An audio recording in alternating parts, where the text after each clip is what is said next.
Doctor बनो, engineer बनो, नहीं तो कम से कम टीचर तो बन ही सकते हो।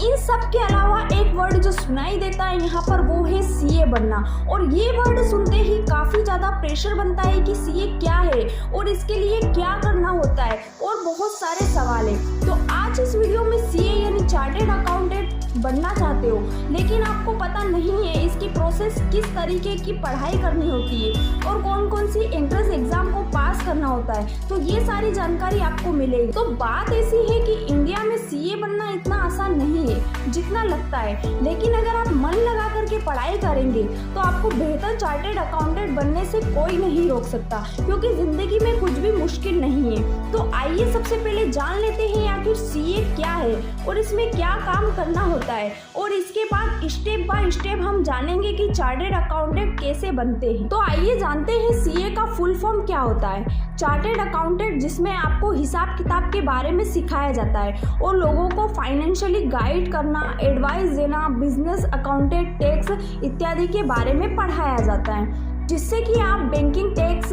या फिर अकाउंटेंट की जॉब आसानी से करके अच्छी खासी नौकरी कर सकते हैं। सीए की पढ़ाई पूरी करने के बाद आपको आसानी से बड़ी बड़ी मल्टीनेशनल कंपनी में जॉब मिल जाती है।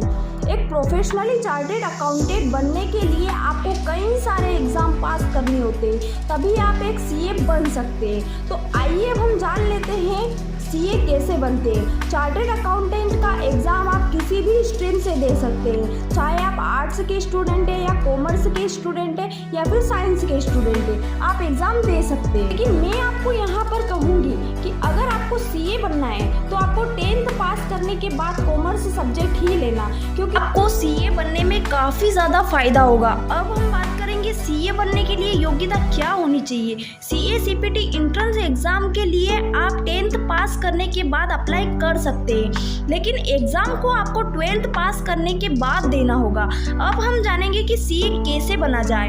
तो सबसे पहले सीपीटी एग्जाम के लिए अप्लाई करें। सीपीटी का फुल फॉर्म होता है कॉमन प्रोफिशिएंसी टेस्ट। तो इस एग्जाम में आपसे accounting, marketing, time, loss, economics इत्यादि के बारे में सवाल पूछे जाते हैं। तो ध्यान रहे कि आपके हर सब्जेक्ट में कम से कम 30% स्कोर होना चाहिए और सीपीटी को क्लियर करने के लिए 50% स्कोर होना चाहिए। और थर्ड स्टेप की बात करें तो आपको आईपीसीसी के लिए रजिस्टर करना होगा और इसे क्लियर करना होगा।